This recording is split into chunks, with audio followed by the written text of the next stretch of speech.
once in a while, you could miss it.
Wait, we are here, sir.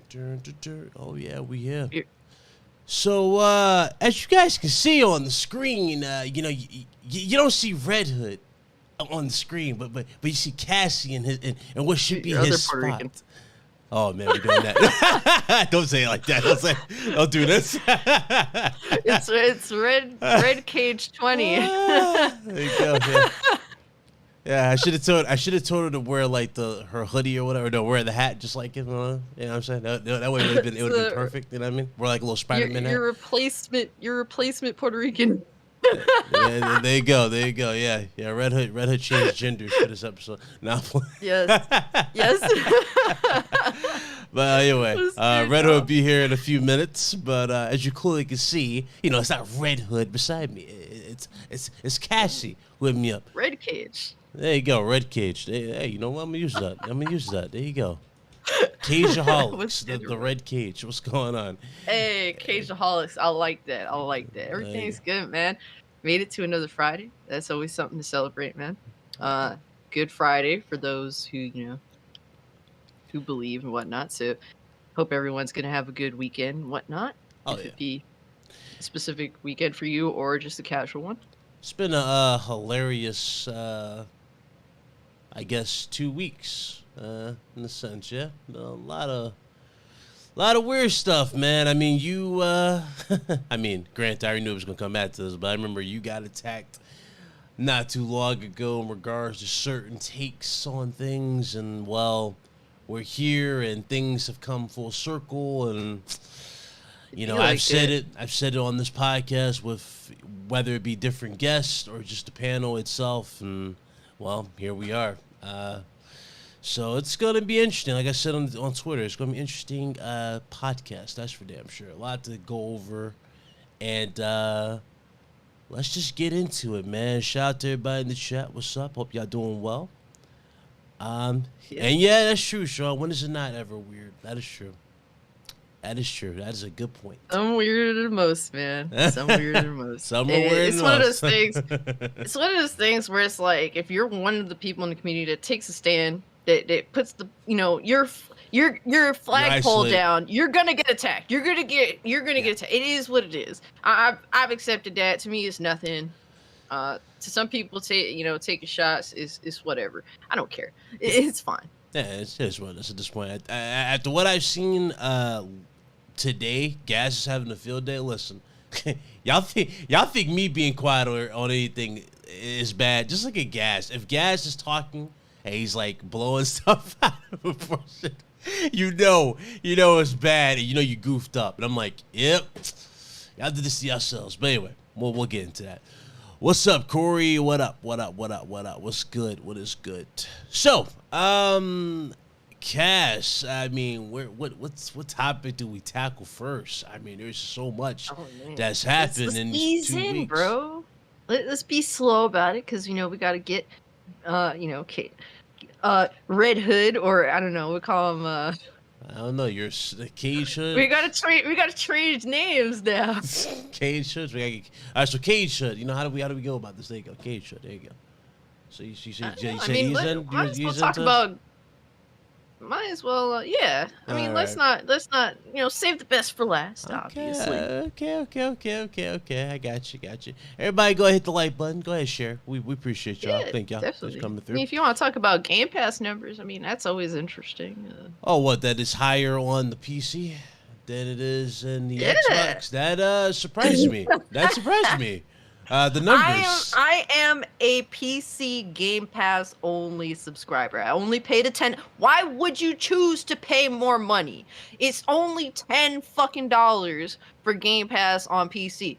My Series X collects dust. What is the point? Oof. I get almost everything else. Like, the only thing I have not been able to get, which was kind of disappointing, was MLB The Show.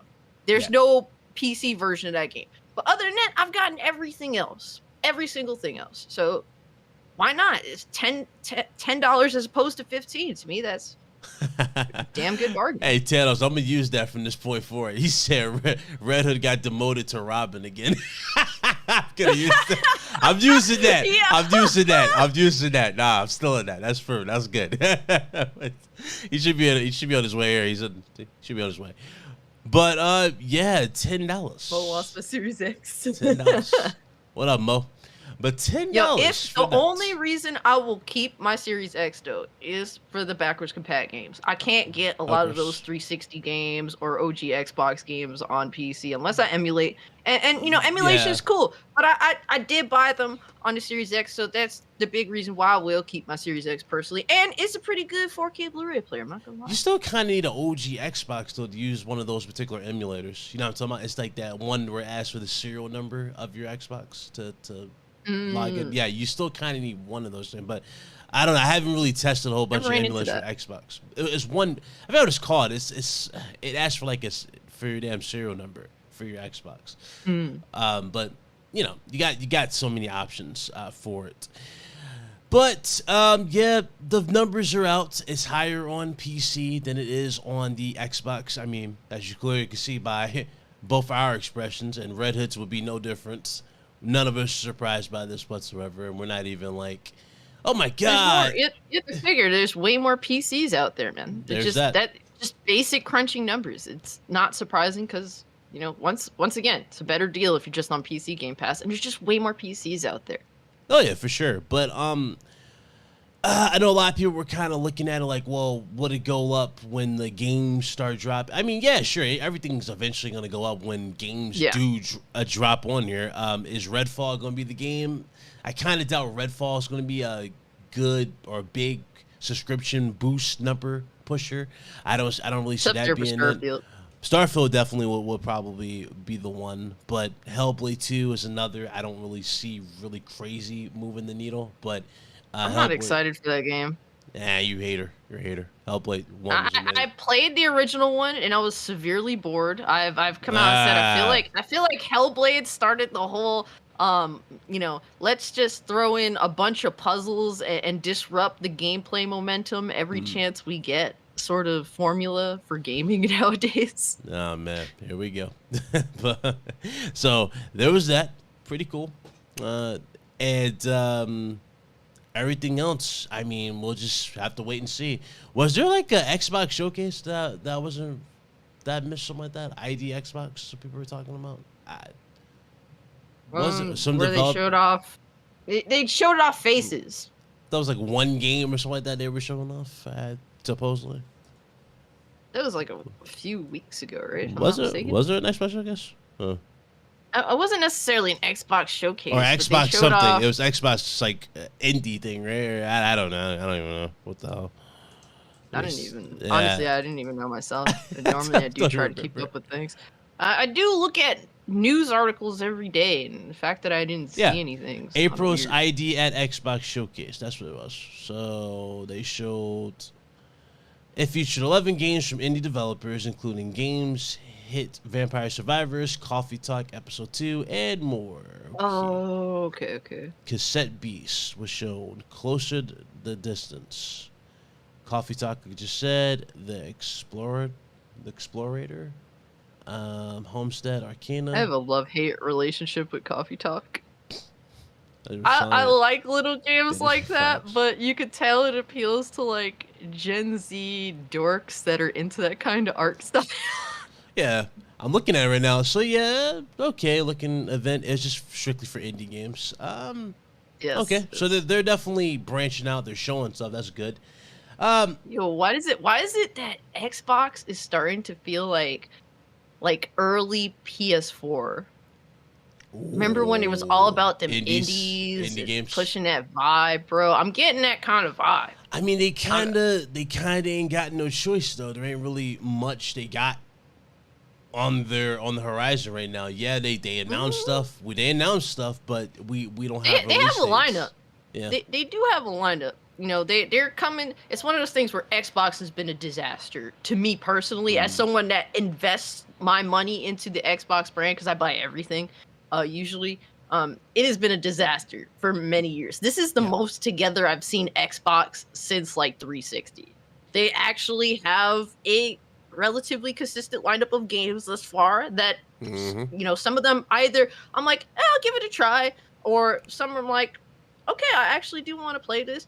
I'm interested in Redfall, bro. Like, honestly, that game, what has me saying like, yo, this might be a sleeper is that id Software worked on the gunplay. Yeah. That to me brings that game up a notch instantly just on a gameplay quality perspective. Because that means a lot, man. Doom, everyone knows Doom 2016, Doom Eternal. That gunplay is peak, man. It's good. So I'm really interested to see how the gameplay is for Redfall because I think that there's something there. Yeah, no, for sure. Wonder if it's I don't know. I'm wondering if they're gonna do something like a cool crossover type of game like people have been asking for, Doom and Halo. I think that would actually benefit them. Just something new, something out the box, like Sony did with the PlayStation All-Stars. Do something of that nature. I mean, why not? They have so many like IPs under the thumb, man. How could you not want to do something that naturally gets attention, man? Having these crossovers, it's a rare occasion. They might as well take advantage of it. Just make sure what you do is quality controlled. I think that's been one of my biggest complaints from Xbox for a while. Just make sure whatever you're doing is peak of quality, man. Absolutely. I mean, there's not much else I can really say about them. I mean, that we haven't already said about the platform. Hopefully they do have something, but I mean, hey, who knows? It's one of those things where Xbox has that ability. We know that they have room to get better.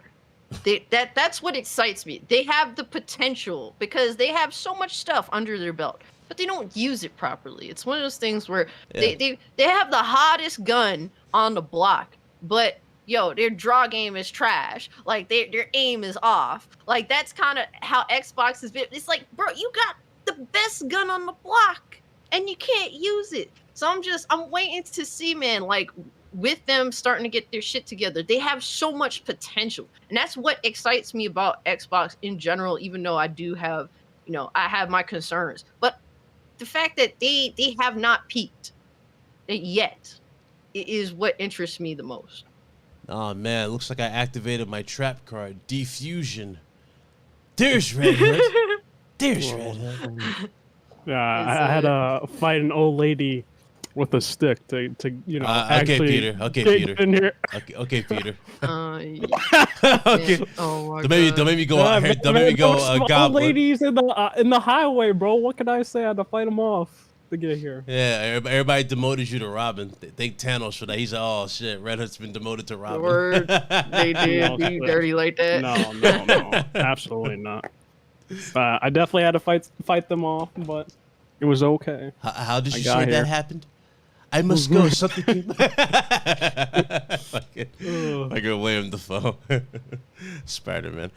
But what's up, Red Hood? Welcome. Good to see you. We just got done talking about the the Xbox Game Pass numbers. You know, they're higher on PC than they are on the console. There's a quick little update that came out. I actually was surprised about that, if I'm going to be honest. Like, because like I felt like more console users would gravitate towards that than PC users, because PC users tend to stick with Valve typically. Like I would say I'm one of those people. Yeah. I used to be, back in the day, I used to be like, hey man, Epic Games Store, that's totally fine, all these launchers. But then I was like, no, screw that. I said, screw that. I mean, look, man, to me personally, like, Game Pass to me is like the definitive demo tester. Yep. I will try all these games, and if I like them, I will go out and buy a physical copy of them if I think that they're genuinely good, or I'll buy them on Steam on a sale sometimes here and there. To me, it's like the ultimate demo launcher where, you know, I don't have to worry about doing anything illegal. I could play the game for as long as I want, and if I like it, I put it on my shelf. It's really that simple. Oh yeah, for sure. Let's get into the spicy topics, man. I can't hold off on this, man. It's been some funny energy, man. Funny energy. So, you know, I did a live stream not too long ago. You know, I talked about the whole Last of Us situation. We didn't have a show talk about it, so we're definitely going to highlight it real quick. But so Last of Us was released on the PC not too long ago, and well, I'm pretty sure you guys have seen all the PC videos that have dropped on the internet. I'm pretty sure you have all seen the articles and everything.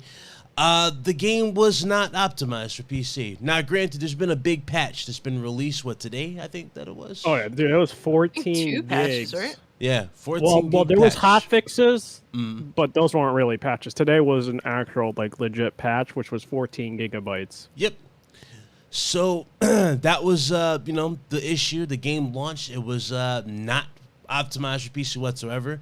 And what's crazy about the situation of that game, we just got off of Returnal. Returnal literally had a perfect PC launch, and many people are saying, oh, this is good. You know, Sony's riding that wave. We just had the TV show for Last of Us. They're riding that wave. And then comes this, and it's very, very bad. I'm talking characters look like clay. I'm talking characters turning into spaghetti, like something from Wanda, from the Multiverse of Madness. Like, I had that for the thumbnail. There was a lot of weird stuff going on in the game. Characters floating, shaking around. Oh, yeah. It was really, really bad. In the midst of this, though, you had people so lost in this console war. And what's crazy about this, and I meant to brought this up, too, because Christopher Judge made a good point. He was talking about console war and the tribalistic mentality, saying how it just ruins the experience and it's not worth the attention and it's not something that people should be worried about. But of course, the internet ignores this and goes right into the stupidity and goes, oh, you know what? That's my game. I gotta defend it, instead of calling out the issue like it is. Of course, I tell you how it is. The issue lies with who? PlayStation and Naughty Dog. At the end of the day, this is a blemish on Naughty Dog's reputation for this game. For the longest time, Naughty Dog's been known for what, people? Quality. And here they are dropping a non-quality-esque game. That's it. Call them out for it. Move on. Yep. Next topic. But of course, no. People are saying it's PC. PlayStation, the reason why it's the PC's fault is because they can't handle PlayStation games. Even though every single game that is made on Xbox and PlayStation is made on a PC. And ironically, the PS5 and Xbox are what, people? PCs in a box. But hey, it can't run on PC. Anyway, yeah, it was a lot of stupid back and forth over this. I see dudes losing their minds over it. You had others damage control and going through mental hurdles. And speaking of mental hurdles, I mean, the worst one, it's not even related to Last of Us, but I guess it's the ice on the cake, but we'll get to that in a second. It's just been like, I've just been seeing so much, like, weird stuff happening on the internet over this. So much. Like, dudes like, oh, I don't care about the PC. I don't care what Naughty Dog does in this. Okay, if you don't care about what Naughty Dog's putting out, then you clearly don't care about their reputation, now don't you? Do you? It's just a strange thing, because it's like, me as a fan of, like, my biggest example is Bayonetta. I love Bayonetta so much, and I literally tell people, please try the game. It's on all these platforms. Like, get it where you could get it. It's amazing. Just give it a try if you like, you know, DMC, because I want like that experience that I have, that passion I have for the game. I would love to see others find that same experience. Yeah. What I've noticed with people that say that they love The Last of Us, like, and that are laughing and making fun of PC gamers for this terrible botched port. Yeah. And like, they're happy that they're getting a shit experience of one of their all-time favorite games. And that's just weird. That's just a weird mentality to have for me personally. Cause it's like, I want gamers to have all the great experiences that I have, and potentially, you know, and that may not always happen, but potentially have the same passion for the said thing that I've had for things that I'm passionate about. So it's just a very weird mentality to be like, you know, to hate a group of people so much so that you would actually be cheering that your favorite game was bastardized for it. Like, when this is just a basic concept of hate and love, man. Like, it's no good to have that much hate in your heart. I mean, like, so I agree with that. The Last of Us is you already know how passionate I am about it. You two especially. I know how I talk about the game. I hold it up such high regard. It's one of my favorite games of all time. When I saw it, I'm like, bro, like, okay, Naughty Dog, if a project like this was happening, don't you think that you should be the one overseeing this to make sure it at least ran? You know what? I want to butt in for that because I think it was them. Because the thing is, I've been hearing a lot of things that supposedly Iron Galaxy was regulated to support. Really? In the thing that Naughty Dog was the main people working on it. I mean, you it can makes see sense. that through their statement because they're gonna want to put their games, you know, literally day and date with PC, right? That's what they said. That's what their mission was. And like, when you look at Uncharted, the what was it, the collection on Steam, their graphics options were very minimal, like Iron Galaxies. Like they were the main ones that did that. And it was actually not that bad, right? Then there was a lot of graphic options, and like you can argue one way or the other. I think absolutely it was Naughty Dog. I mean, that did would majority explain of when it. Neil. Yeah, then I would add more context to what Neil was saying on Twitter, as like, you know, as the hot gates or the floodgates was opening. You know, his response. No, it makes it sense. was bad though. It was like ultimately like. Wow. I don't know whose decision it was. It could have been Neil's, could have been PlayStation themselves. But dude, that was a combination. Honestly, but the thing was, it's like, dude, let's say I don't know the patch that people on the internet are saying it fixed majority of their issues. If that was the case, they should have launched it either today or. Imagine if they just would have held it back 2 fucking weeks, how much differently this all would have turned out. Exactly. It's sad. Like, what were you hoping to gain from this? It's not like consoles where you buy it and you're fucked. That's not how it works over here on PC. I think Naughty Dog and Sony are well aware of that now, but we don't play that shit on PC. It don't work that way. Yeah, and dude, they got hit. They got hit with that karma immediately with the ratings. They listen. When I tell you, listen, y'all think Metacritic's bad? Y'all gotta see Steam. If a game is bad, they're gonna let you know it's bad. They're gonna give you a detailed explanation. It has been nonstop on Steam, nonstop. Yo, Steam reviewers, nonstop. Steam reviewers hold it down harder, way more than Metacritics. The Metacritic people they do. Yeah, you think them stock accounts on Metacritic do something? The thing is, though. The thing is, people think that they could bring up like a cyberpunk situation. They kind of had their cyberpunk situation with the show already. So the only way you could say that this version of the game could like get more uplift in sales is season 2, but then that's years off, and people would probably rather buy part 2 over the first game because it's season 2, right? It's probably going to get repackaged anyway by the time season 2 happens. I'm saying the PC version. So like you can't really repackage like the first game, right? They probably have bundles to go with Last of Us 2 when that eventually drops. Steam PC. Repackaging isn't like the same as a console repackage. It's just a bundle. They'll have like that thing though where they'll relaunch, but they'll relaunch 2. So I'm saying, and have that I said 2. That's why I'm saying 2 would get more sales uplift than 1. No, they're not gonna remake 2. I doubt it. It'll be on PC, right? Wait, you about to get Horizon? You about to get Horizon? So I mean, hey, I wouldn't put it past them. I agree. Exactly. Nothing is terrible. off the table. That is horrifying. I feel like PlayStation is so stagnant with their whole game plan because it's like now they're making games to accommodate television and film.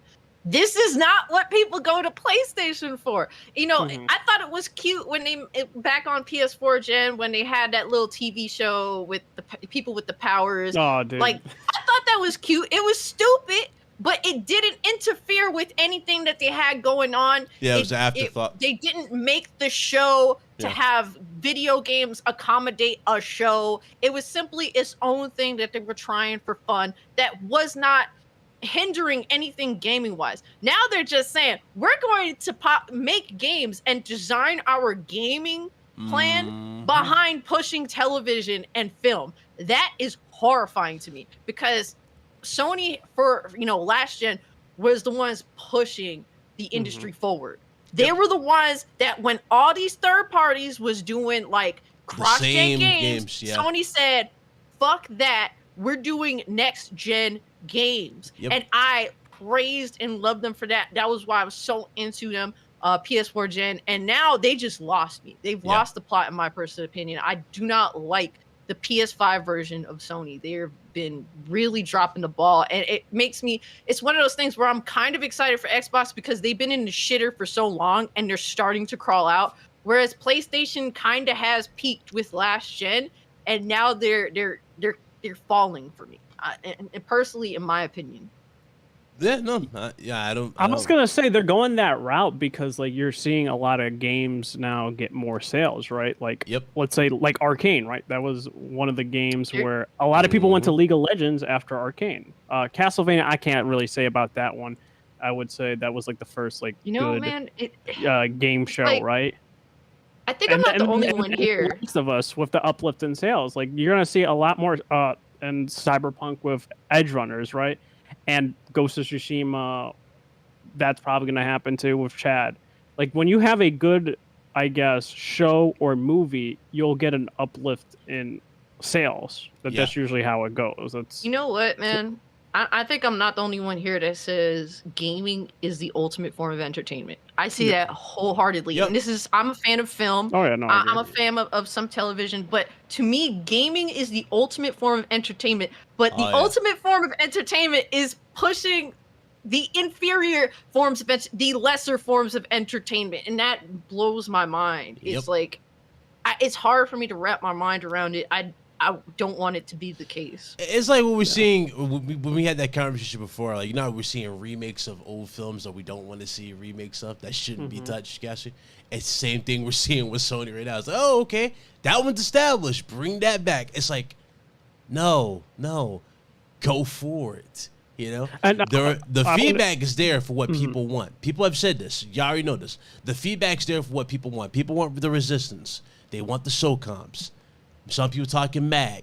People want other games. They don't want to see Horizon Zero Dawn get a remake in 2023.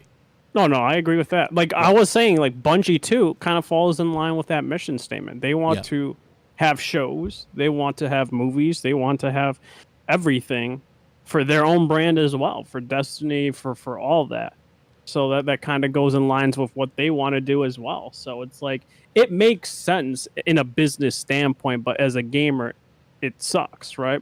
But the thing is, if Sony themselves were like, all right, we're not making any money, right? Like the sales fucking taped off. No one wants to watch these shows and movies, and we're not getting any uplift in sales because like The Last of Us show, what ended up happening was it got a bunch of uplift in PS5 sales, right? For part 1 and remastered, got more sales too on top of that, and part 2, which I was surprised about part 2. I don't know, man. Sony, if Sony's expecting, okay, so I know y'all seen the casting for supposedly Kratos that was going around. No, I didn't see it. Is it Tommaso Ciampa?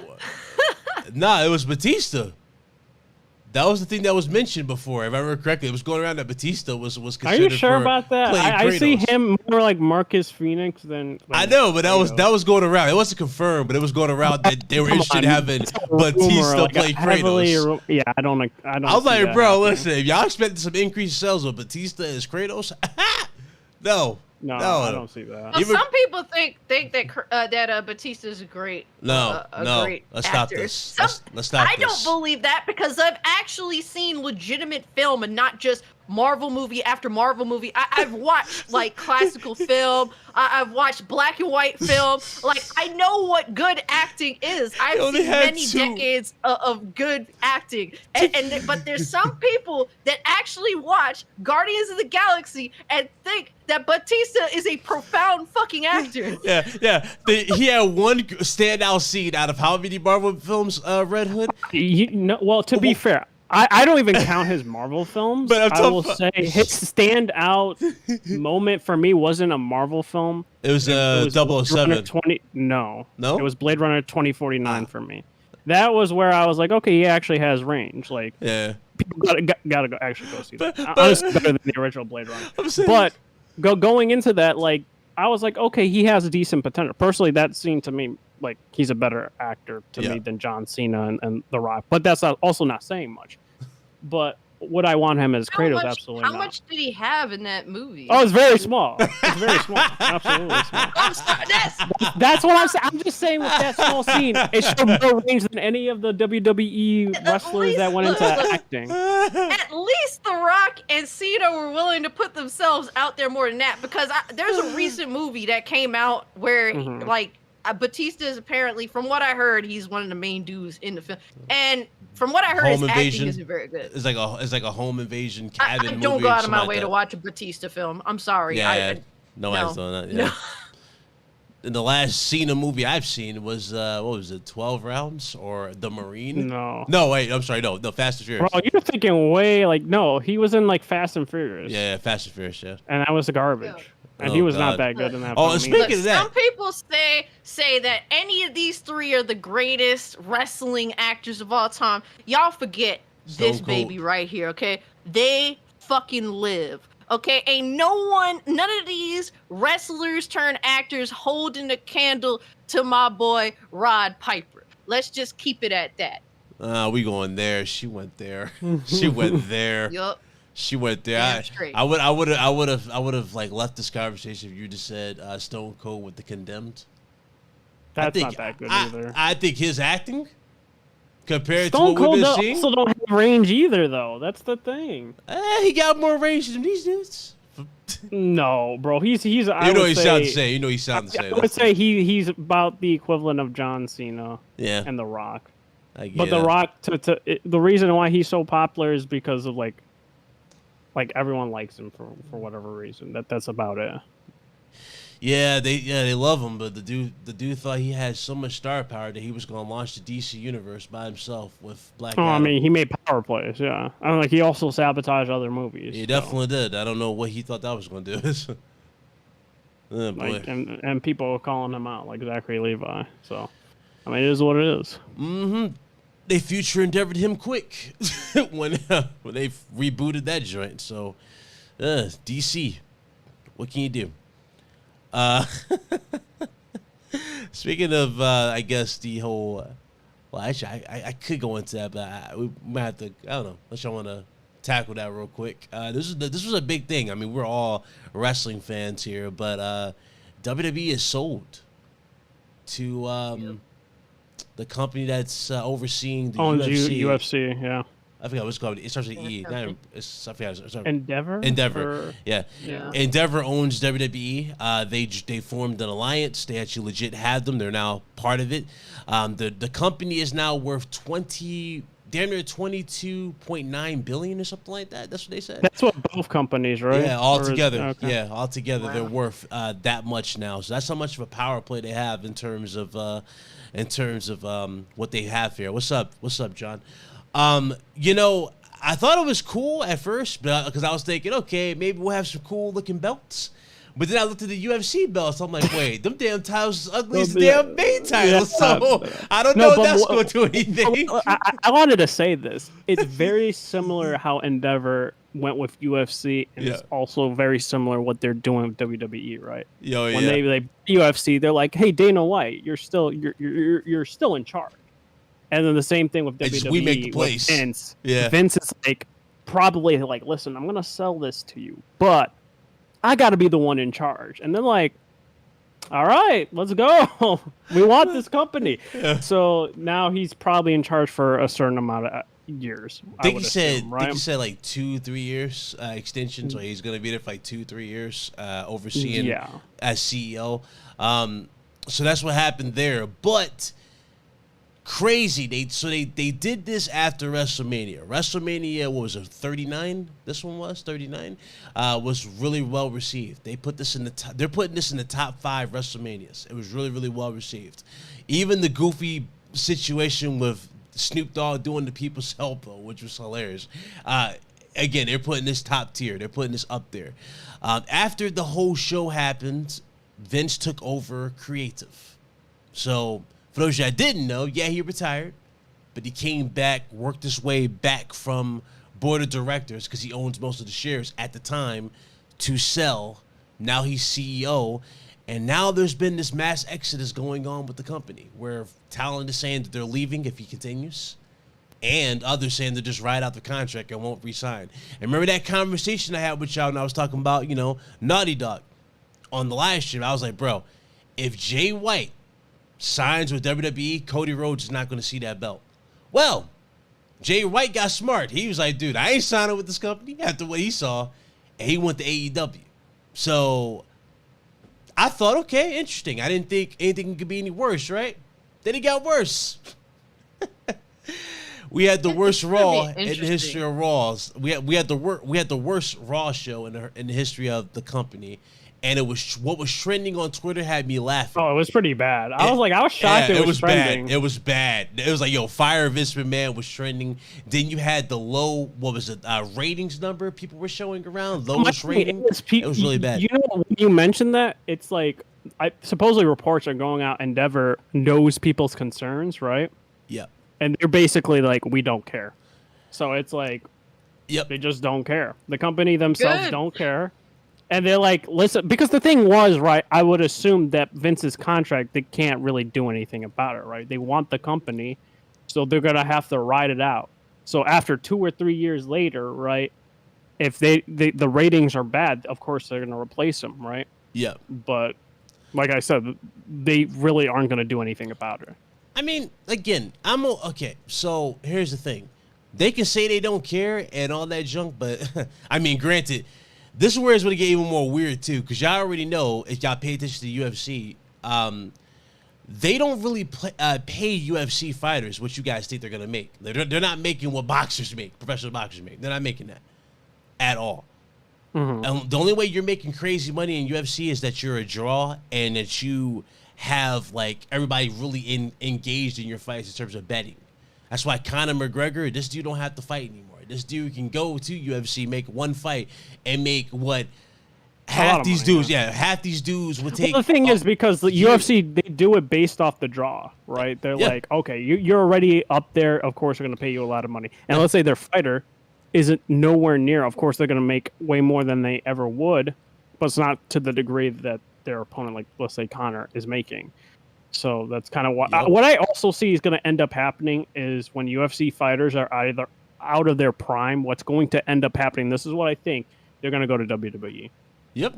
And that's what I think would end up happening. So you're going to see a kind of transition with UFC fighters. Yep. You know what's sad? Most of these UFC fighters are far more of a draw than most of the WWE wrestlers. Most of these wrestlers got a fucking chip on their shoulder and they actually think that they deserve more, when it's like, what does your name bring in? Does your name actually get people to want to come to a show, to want to turn on Raw? I think that the roster personally is filled with a bunch of nobodies that think that they're more integral than they actually are. And if they want to leave, fucking leave. Who cares? Well, here's the thing. When they leave, that even puts them in a worse spot because there were opportunities to build multiple stars in this company. They never took a chance on. They fed him to either Roman Reigns, which a lot of people are tired of his reign. I got no problem with the tribal chief gimmick or the reign, but I do think, though...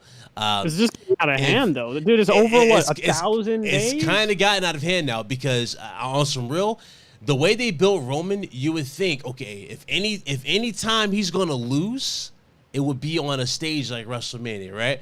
So now that that's been pretty much thrown out the way, I don't see this guy losing. Yeah. WrestleMania. I don't see this dude losing at SummerSlam at this point, and mostly because Vince is that petty. He don't like the fact that Cody started another company. His baby. Yeah. He's like, oh, I'm not going to give this title to you. You think I'm going to give you my title after what you did? But, you started a rival corporation? I don't see it happening. So, yeah.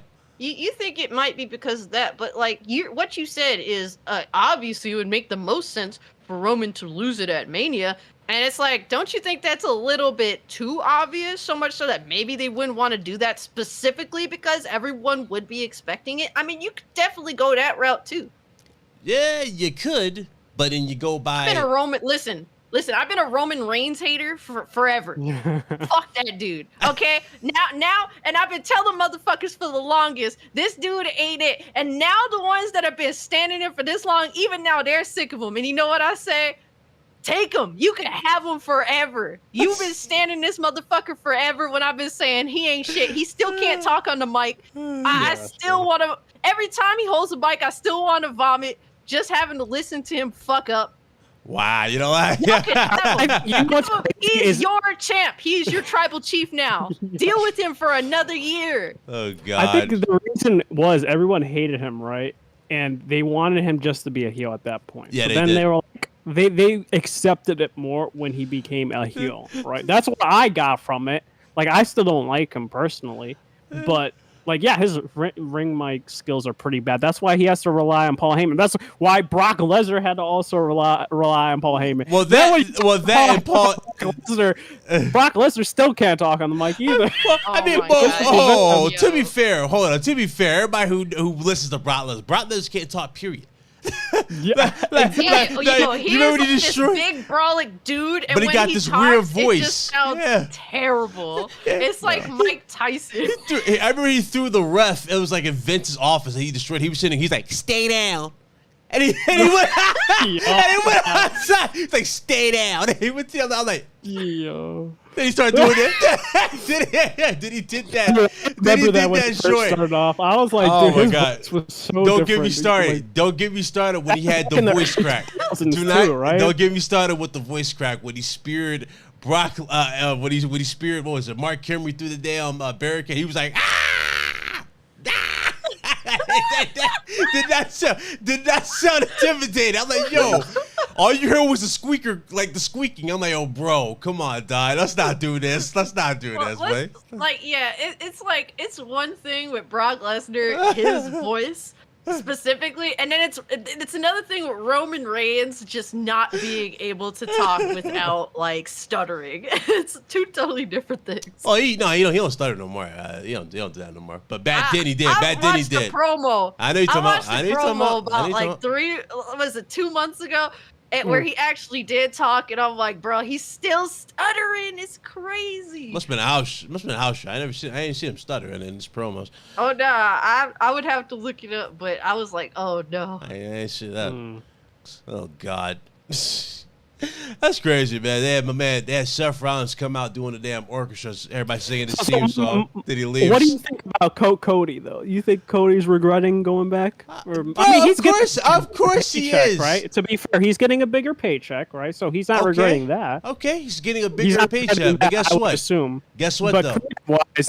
I think they're going to squash him to the point where... What say? Like he's pretty much back to square one, like he was at AEW. Remember how AEW he made that stupid stipulation where he decided I can't compete for the AEW title if I lose, yada yada yada.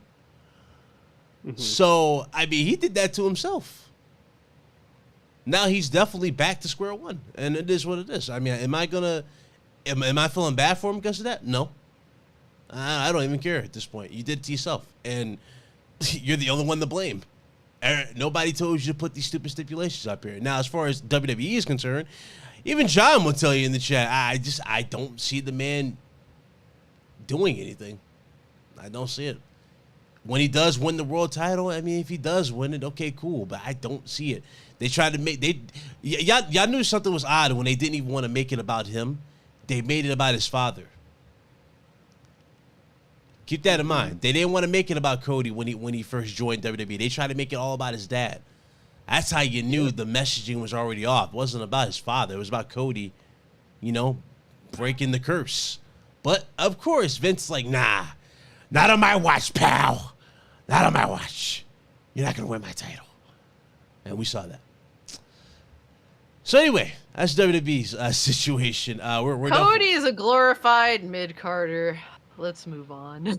Damn.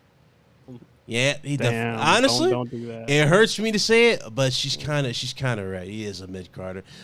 That was the main reason he left AEW. He wanted to make Daniel Bryan's levels of money and CM Punk levels of money.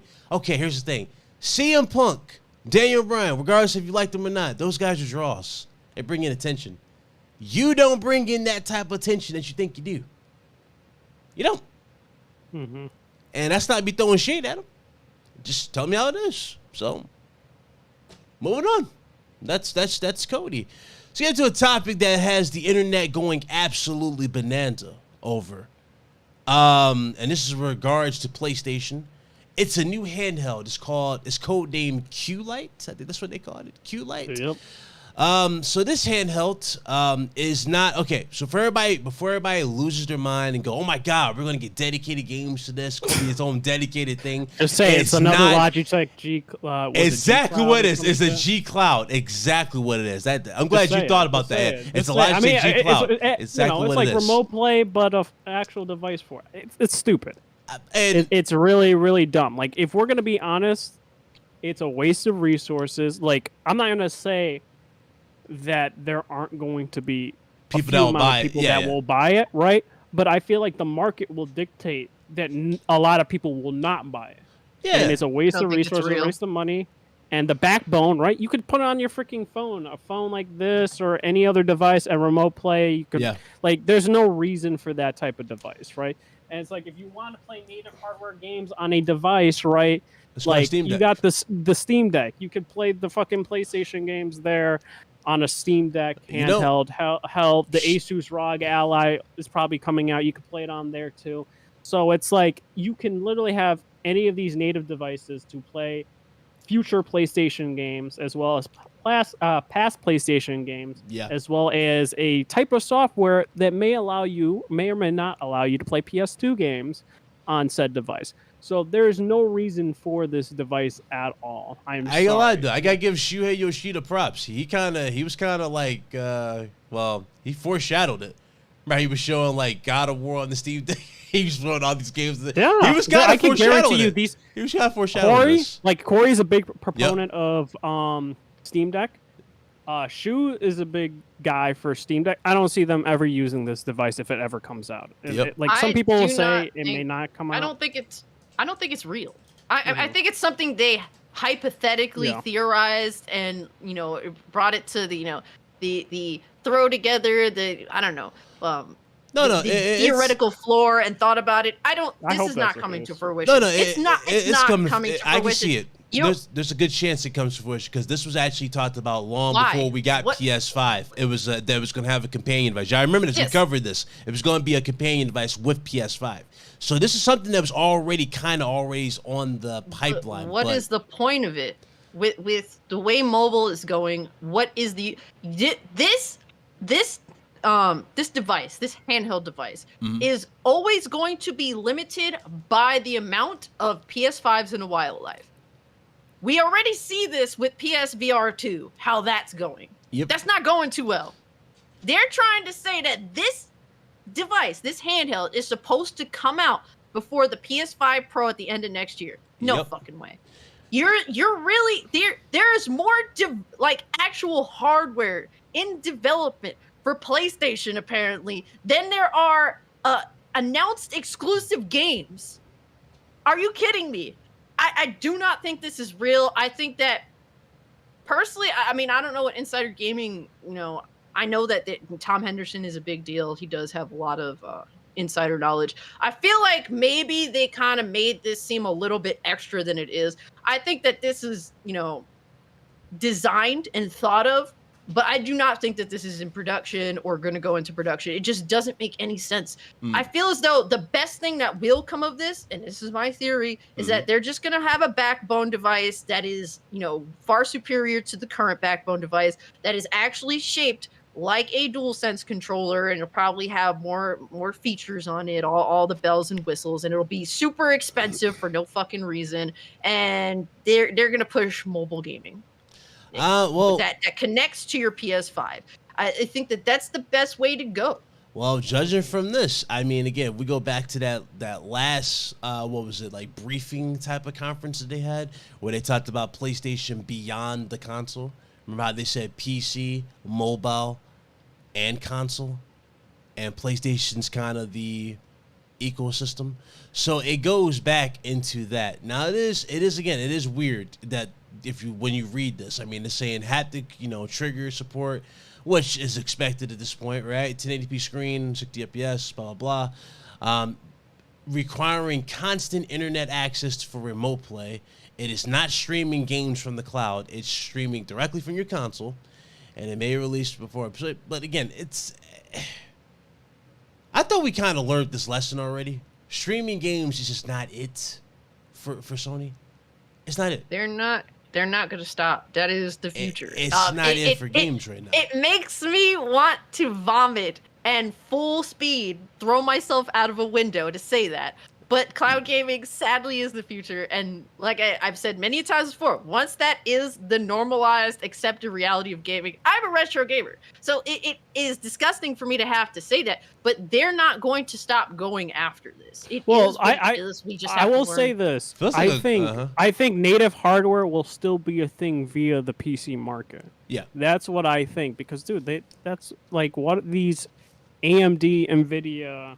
all these companies will still make components, and PC is always growing, right? So that will always be an option. Consoles, on the other hand, I'm sorry to say, they don't have a real option, because they could just say, hey, here's a cloud device, and there you go. This is what we're going in the future, PlayStation 7, whatever the next Xbox is, and we have apps on. Also, it might not even be a device. It might just be an app on your TV as well. And that's where they go. But the thing is, Steam, I don't think will ever go that route, because they love their options, unless the company gets sold and another company does whatever they want to do with it, right? But I doubt that's what Gabe wants to do or something like that. Yeah, I don't know. It's just a weird timing for this. Nobody asked for it. I don't think it's necessary neither. And like we just said before too, it's another piece of hardware, which, by the way, you're also about to drop another piece of hardware, because I remember that controller that's been going around where it supposedly heats up. Shout out to Hip Hop Gamer. He called that out a long time ago, by the way. People forgot about that. But it supposedly heats up. Oh, not only that, it's apparently a fake titty controller, because they're trying to design it out of a substance that's sort of like silicone. So that'll really immerse you in your VR endeavors. Okay. Well, awkward turn. But I read their design, sir. I bet you did. I think we know Cash is gonna be online. Excuse me. Muna. Wow,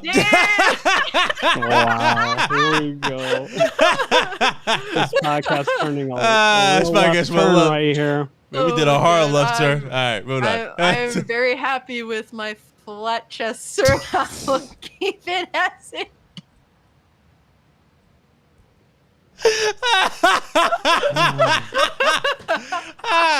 I'm over here letting it go. She gonna keep going. Come on, Doc. Moving on, going back to this shit, this Q-Lite. What is the price tag y'all expect for this damn thing? I'm curious. What are y'all expecting? How much is a Logitech G Cloud thing or whatever? Well, how much is that? Logitech G Cloud. No, hold on. Well, I don't know if it's G Cloud. Yeah. Let's see. Let's look it up. Logitech. All right, this is what they're selling it for. It was $350. They slashed it to $300. Mm. I could see it going from at most 300 to minimum 200. I can see 4. I'm kind of 400 I can see them probably for a push remote play device that doesn't play native games. and they probably My might God. push that 4. That would just like be a like commit to, like They might push you're it to 4 inting, 3. you're inting yourself in the market. Like no one's Look, gonna buy something that Hey man, expensive. they might push if it it's to not 3 native or hardware. 4. Not 1, but 2 Vitas. I will not buy this pile of shit. Not if it cannot work on its own. Not if it, it's just, it makes no sense. Yeah. That's crazy. Yes. $400, dude. How much was PSVR? 500? Was 500. it 500? 550? And I'm Well, yeah, and it's one of 550, those yeah. things where it's like if the VR2 could play on its own, obviously no it can't. I understand why it can't. It doesn't bother me personally because I understand. But the fact that it cannot play on its own without a PS5, it severely hinders the capability of the device in terms of its own sales, because there's still a lot of people that don't have a PS5 yet. A lot of them, the current economic climate can't even buy a PS5 yet. There's so many people that want to upgrade that still cannot. A lot of it is in part due to, the whole situation of production. Now we're kind of past that, but now we're just in a financial crisis, around the world. So it's one of those things where at this point, if you don't already have a PS5, that price just went to over $1,000 if you want to get into VR from the console perspective. And So mind you, no retail as well. It's not in retail stores, so that's also another thing. Just the reality that, to me, what bothers me as well, there's no physical copies of these VR games. That bothers me. The fact that they're not selling well also bothers me, because it's like, if I want to get a multiplayer VR game, I'm unsure of how many people are going to be on these games, sadly. And I do want one, but I'm concerned.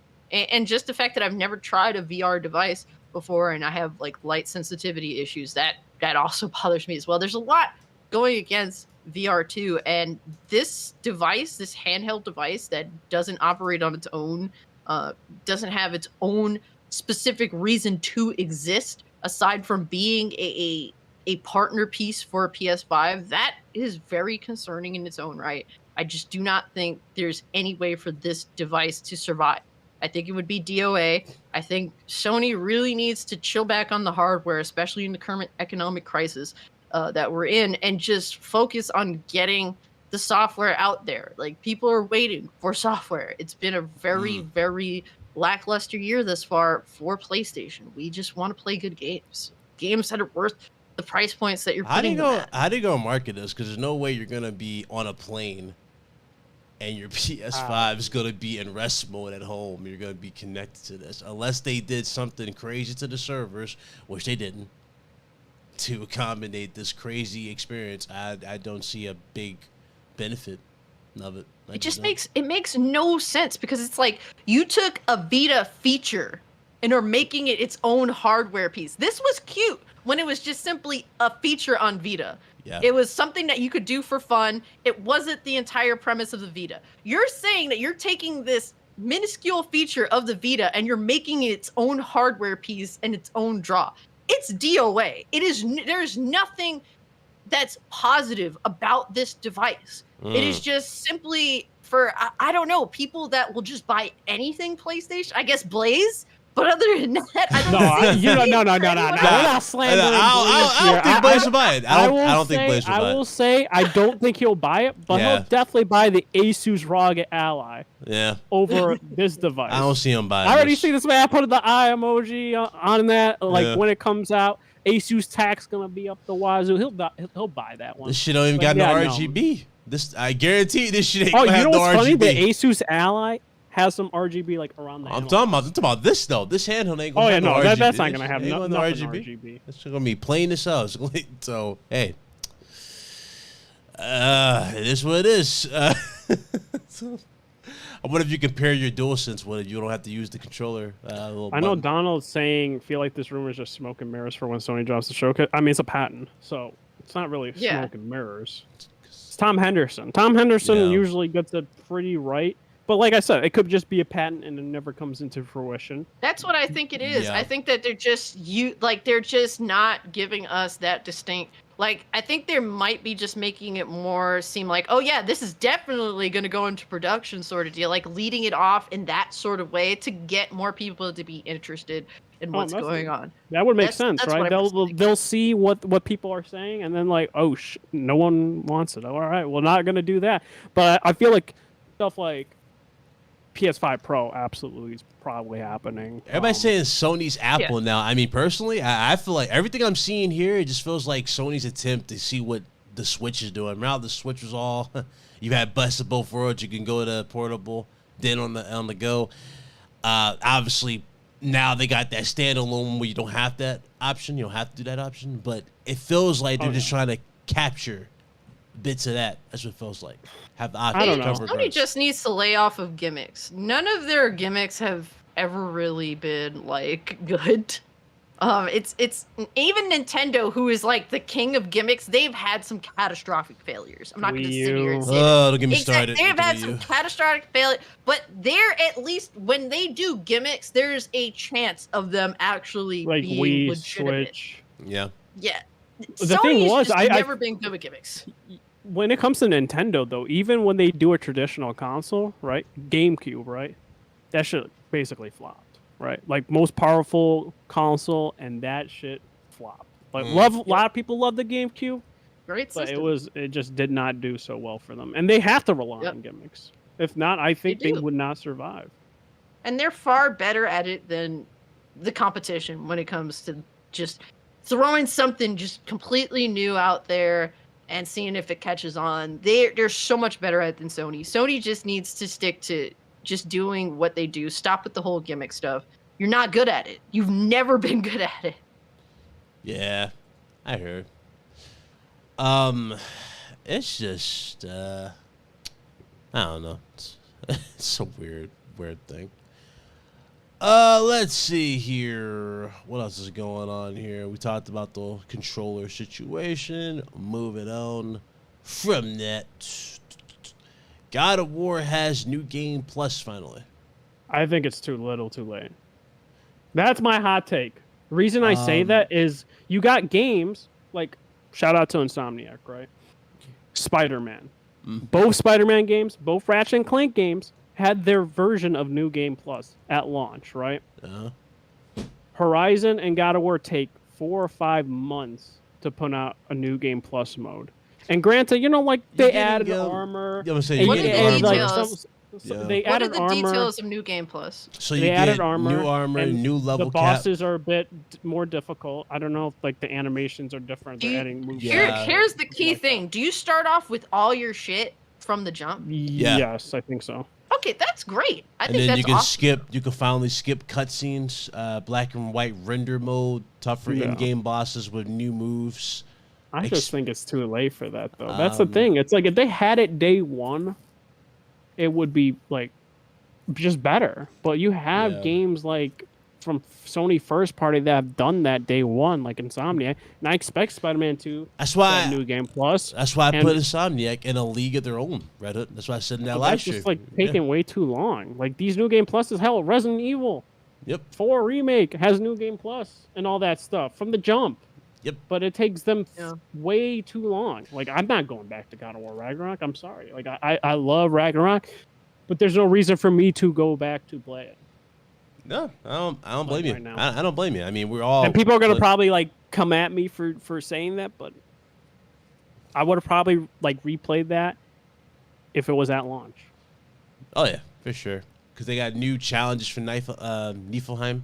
I mean, again, it looks cool. I'm not really like I guess I'm not over the moon to go, hey, I'm a plug in Ragnarok and jump back on it. But I mean, it's cool that you got that. Are you guys low key saying it's a one and done?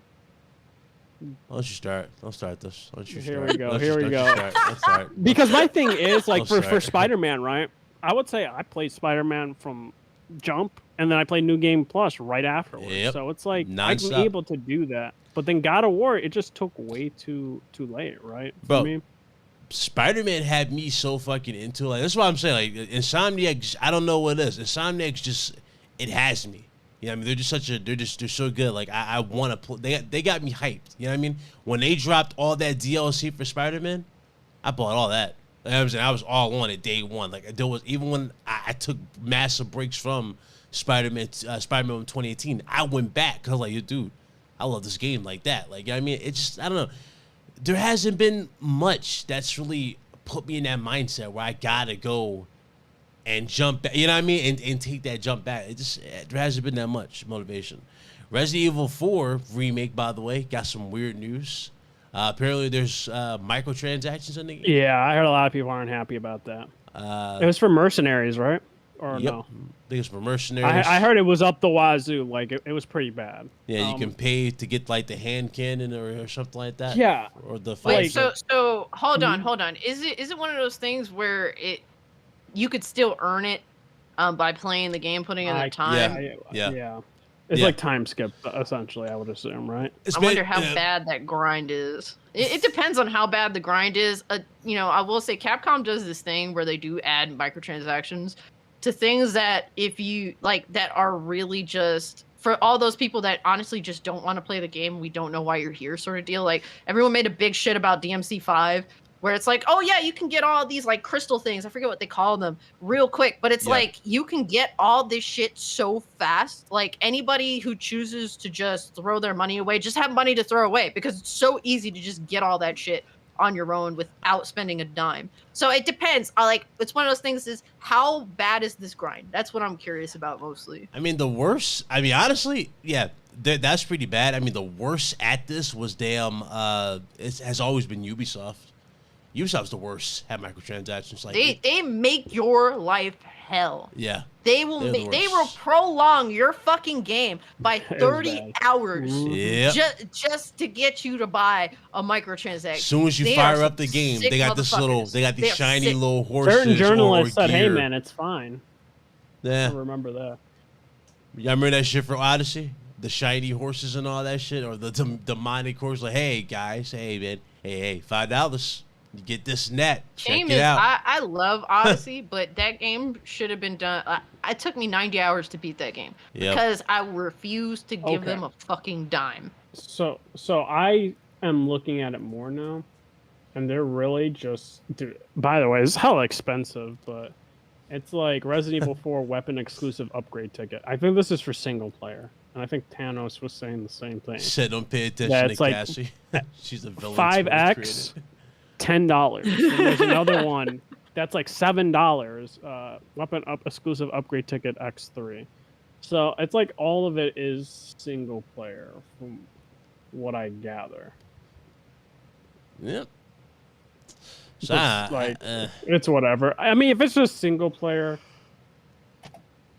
they're not really delaying. From what I heard, you know, it's one of those things where I hear that the game is great. I don't personally have it. I'm not personally playing it. But from what I'm also hearing, the game is really well done, but there's also a bunch of these pieces that are torn out of the game to be handed to you later or to be paid. Are you talking about the Ada? Are you talking about the Ada? That's what I'm hearing. The separate way thing? Separate way's not in there, yeah. So they're, from what I would assume, they're probably going to release it in October. Sell it probably like Shadow Roses or something like that? That I don't know how much that was. I think it might have been $10, like 10, 15. That's like one of those. So I would assume that'd be in the ballpark, but I would assume that would probably be extensively upgraded. Like, I don't think I got a huge issue with that. Some people do, and that's understandable. It goes to show, man, what modern day gets you versus what we've gotten in the past. This is just one of countless examples in the industry. To me personally, that just makes me say, are these games really worth what they're being priced at? I mean, I will say this, though. RE4 is $60 compared to the $70 price point, right? I think that's a big positive there.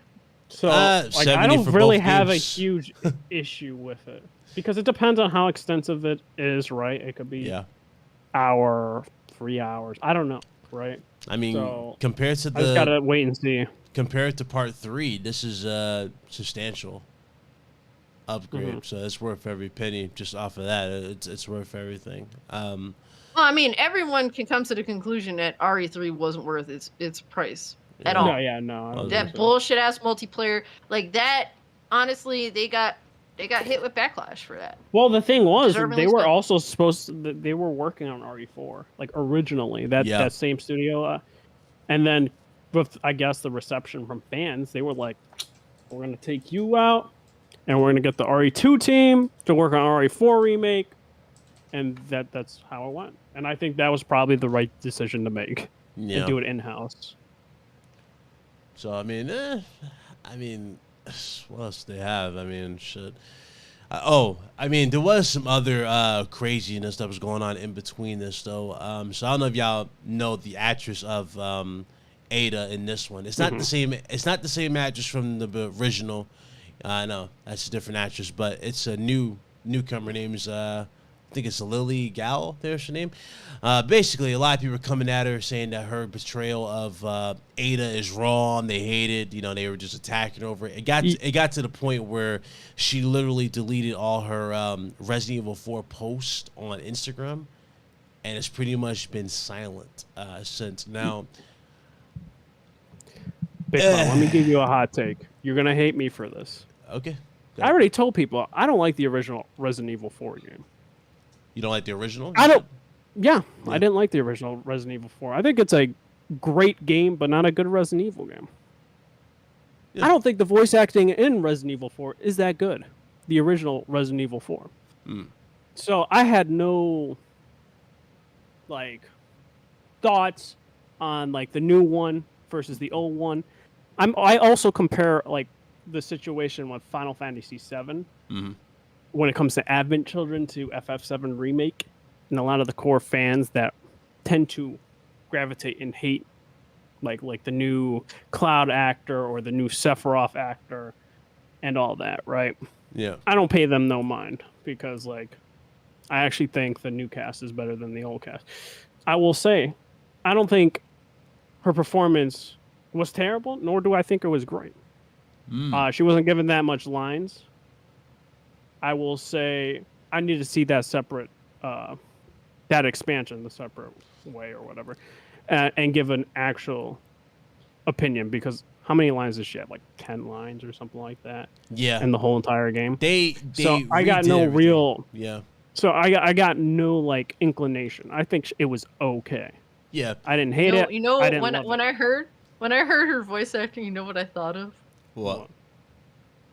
Remember in Shenmue when the schoolgirls start yelling at you for bothering them too much? Bro, I actually hate Shenmue voice acting, and it was not that bad. I actually criticized Shenmue that to the extent of I replayed Shenmue. Well, no, I tried to replay the original Shenmue. It was not that bad. I say that's bad. What are you talking about? Why you go there? You know that was horrendous. Go to Shenmue 3. That is actually even that's bad. even worse to the extent.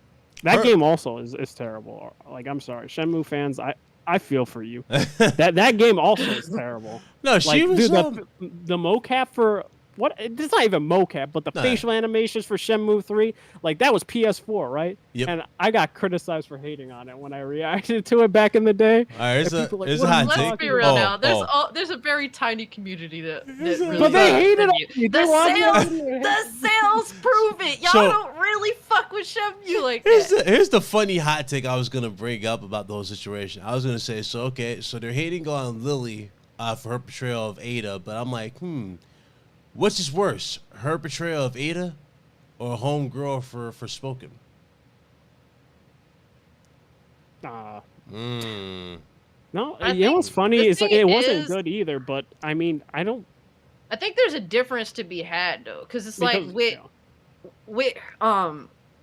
Lily Gow's voice acting for Ada, it just seems as though she just doesn't care or is kind of just confused with how the character's supposed to be. Okay. Whereas the dialogue in Forspoken just does not give that actress anything at all. You know what's funny is I said when I played the game, I felt they very much did it very differently compared to the original, where it's this new version is very distant because of what happened with RE2. That's what I'm saying. Yeah. So it's not very against that. flirtatious or anything like that. Right. It's not. And this like Leon constant kind of does not like her because of what went on with Yeah. the original Resident Evil 2. So it's like I got what they were going for, but like I said, it wasn't anything amazing, nor was it anything bad. It was like middle of the road for me. And but the thing It's like a is, it's very redemption. different. Yeah. But it was very different compared to Forspoken because there's an already pre-existing fan base, just like there's already pre-existing fan base within FF7 and Advent Children, because everyone's going to overly analyze and critique everything, and they kind of have, I hate to say it, nostalgia glasses on. They got the blinders on, and they can't admit that some of the voice acting wasn't that great, if we're going to be honest. Like I said, listen, I love Advent Children, right? But that voice acting ain't the best. It's pretty bad. Go rewatch Advent Children. It is not that good. Like, I like Steve Burton as a person, right? I met him before, and he plays Cloud in Advent Children and Kingdom Hearts games, but his Cloud is, in terms of acting abilities and range, is not good compared to the new Cloud. Yeah. And I can say that, and I love that. But a lot of people can't separate that also. Look at look at Lord Sadler in the original Resident Evil 4 compared to what you got here. He sounds like a cartoonish villain in the original, but when you listen to him here, he legit sounds like a genuine cultist. You know what I mean? Like someone like who's either under the control or is obsessed with this divine gift he calls it. He sounds like this, and that's where it goes back to Ada. Like again, Cass, she sounded like she didn't know what she was doing. It goes back again to what that character went through in the past game. This character damn near died for nothing. She got the damn the vaccine. If you played that mercenaries mission in Resident Evil 2, you see that she got the little the little vaccine or whatever, or the little virus.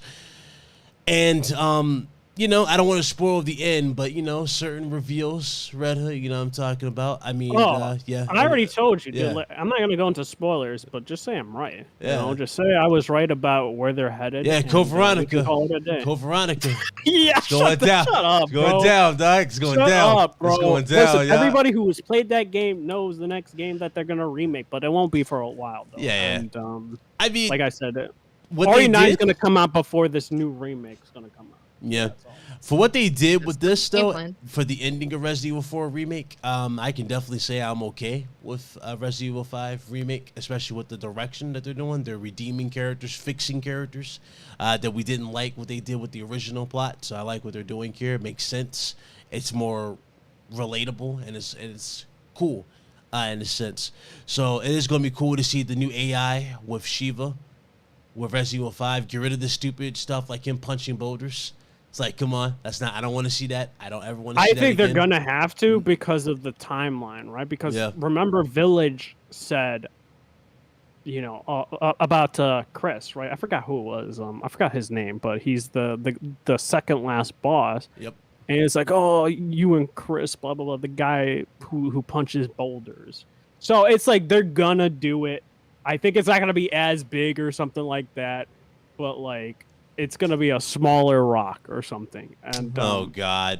How about no rocks? I think that is going to happen because, like I said, this new timeline is going to still connect with RE7 and 8. But, like, I think things are going to be handled a bit differently. And, like I said, it's going to be very much in the vein of, like, RE4, where it's going to make it darker and a darker atmosphere and actual more horror elements within the game, whereas like it will have some action elements, but not to the degree what original RE4 was or what the original RE5 was.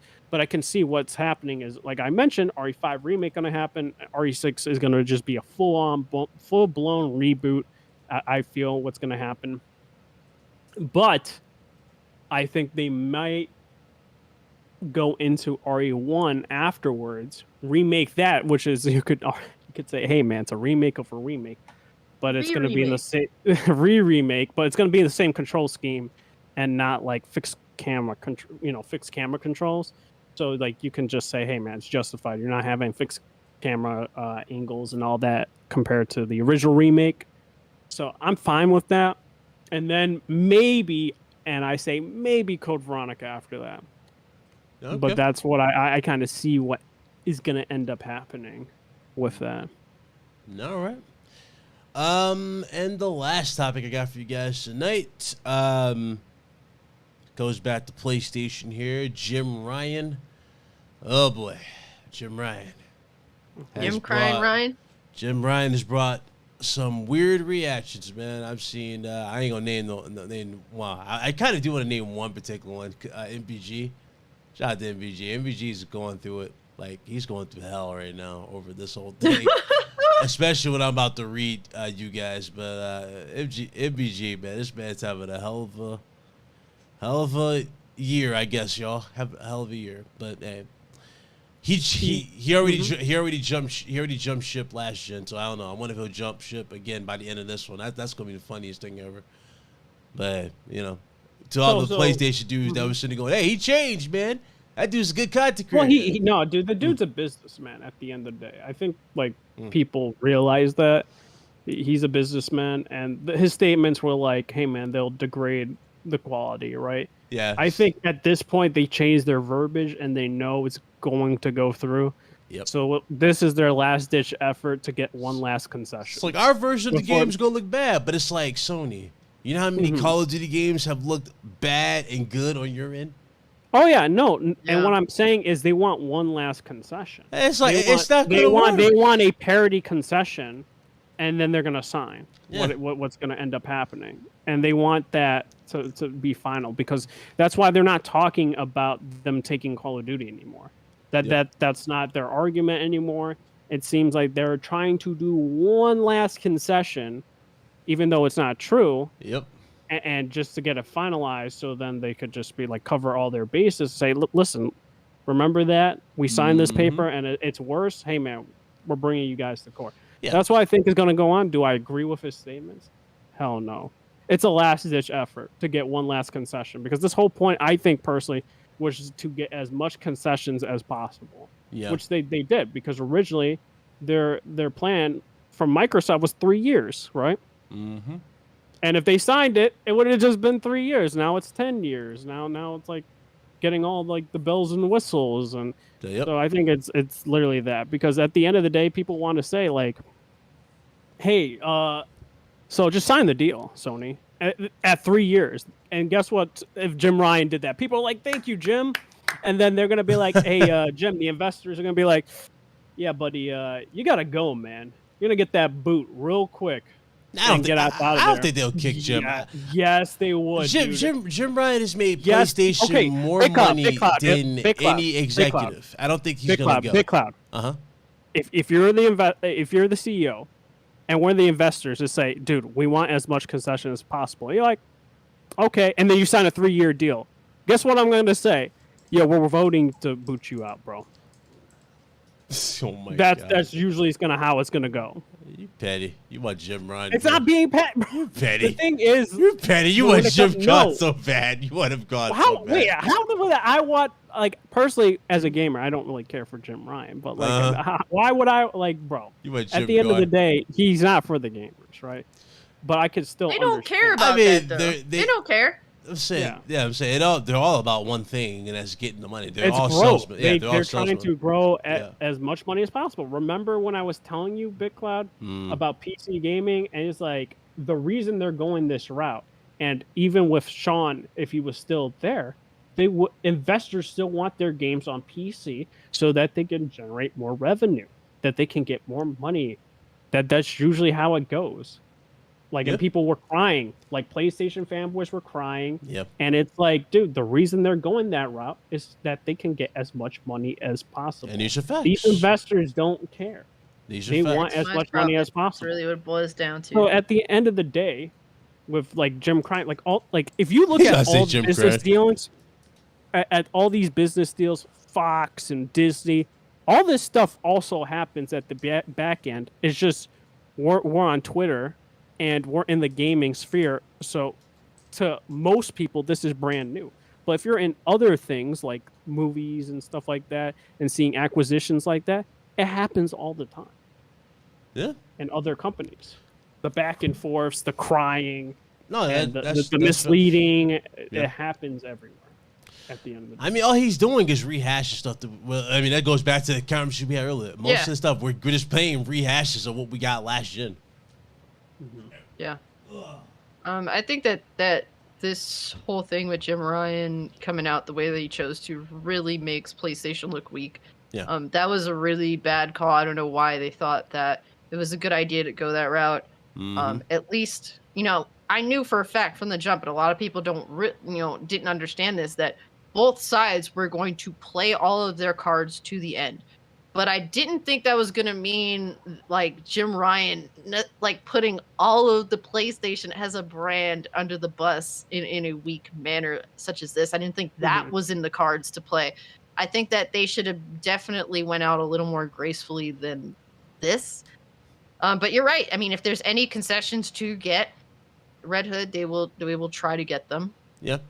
So hopefully, they will reach some form of parity between the console versions of the game. But I mean, it's just hilarious because it's like when you look at Sony's deal with Activision, Sony has gotten exclusive content, either entirely exclusive content or far earlier than the Xbox brand, and the advertising, and vice versa, marketing rights, all of that. Yeah, it happens either way. So all of a sudden, yeah, exactly. Just depends on who has the marketing rights, and it's just hilarious that you're now concerned with the very thing that you paid for with Activision. Oh yeah, because that you made. These companies are hypocrites at the end of the day. But the thing is, they have to do what they're trying to do, right? Because the thing is, like when it comes down to them going gracefully, I think in their mind, they overall don't care because it's like behind closed doors, but we're seeing it through Twitter.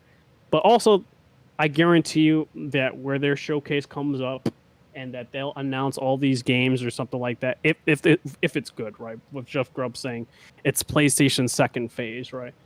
I don't think anyone's going to care at the end of the day. They're going to be like, oh, look, Wolverine, Spider-Man, all these new games, factions.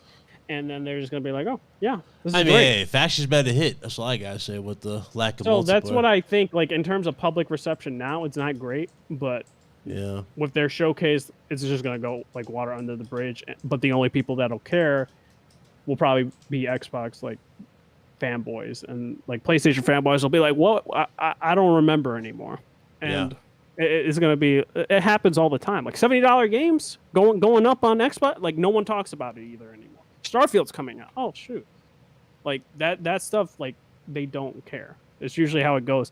They'll have their developer directs, their state of play showcases, and Nintendo directs, and it's just water under the bridge for most consumers. Not all consumers, of course. Yep. No, which is bad, but overall, it's like... You know the wild part about it? If Sony had the pull to make an acquisition this big, guess what? They would have done this too. Oh, they would do. They would have done this. So, I don't know. It must make a developer feel some type of way, or the people that work at Sony, when Jim Ryan's literally essentially saying that y'all not worth shit. PlayStation is nothing without COD.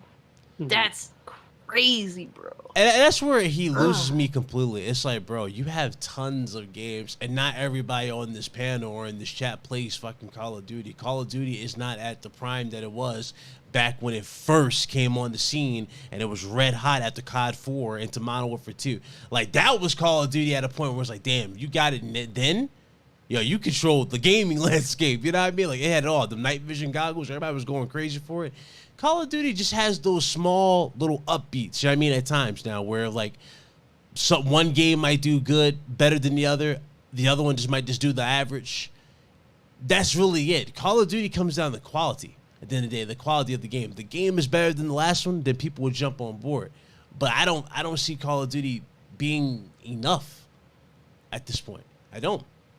It's going to be a good seller for Game Pass when they do get that whole thing done and they put that as their mascot. That's going to be the main thing Microsoft pushes with it. Remember I said this. That's going to be their new mascot for Game Pass. Game Pass, Call of Duty. absolutely. Yeah, that's going to be their mascot for Game Pass. The thing is, people think that also Xbox is going to bring back dormant IPs from Blizzard and Activision. I talked to, shout out to Delta. We talked about this for a little bit. And I'm like, dude, what's going to end up happening? It's very much similar to Bethesda's situation. Bethesda's going to do their own thing, and they'll decide what like Game Pass. So it'll be like all the games will go on Game Pass. Same thing with Activision Blizzard. I feel like the only thing Xbox is going to say to Activision Blizzard, hey, please make a World of Warcraft on the Xbox console. And that's about it. You're going to see all the other games go on Game Pass, or maybe a new IP, maybe be exclusive to Xbox. That's literally it. Everything else will be on Game Pass and multi-platform. I mean, the thing is, too, you would think Sony would just, I mean, because there's a game right now that's already changing the game as it is, and it's gotten so much, like, popularity and pull, and that's Fortnite. You would think Sony would just triple up and get into that type of conversation. Well, they already invested in Epic. They did, but they need to triple it up. Yeah. And go into that and make and go that route. It seems like their strategy is also investing small and maybe building it up because, right, they have, I don't know how much percent it is. I don't know if it's 3% or 5% in Epic. And then it's like 13% from software.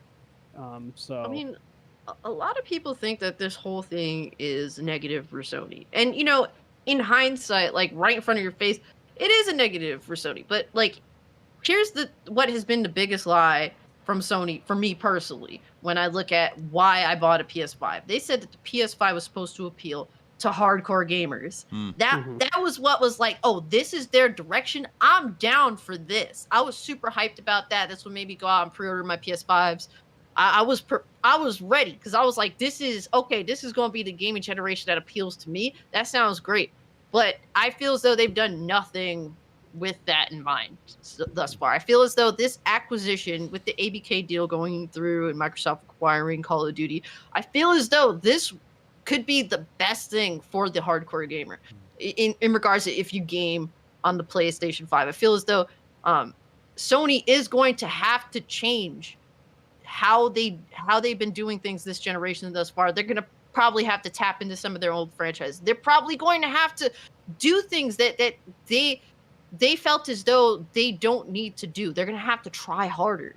That's the point. They're going to have to try harder. They're going to have to take more chances. They're going to have to do the things that we've been asking, at least some of the things we've been asking for them to do for the longest time. Because replacing Call of Duty isn't easy, and they know it's not easy. The problem is Sony as a company wants to make as much profit as possible doing as little as possible because they already are the market leader. Having this huge empty space in regards to your Call of Duty deal, because Call of Duty is still going to be there, but they don't have that deal anymore. That's a big sway to get people to jump onto PS4 back last gen.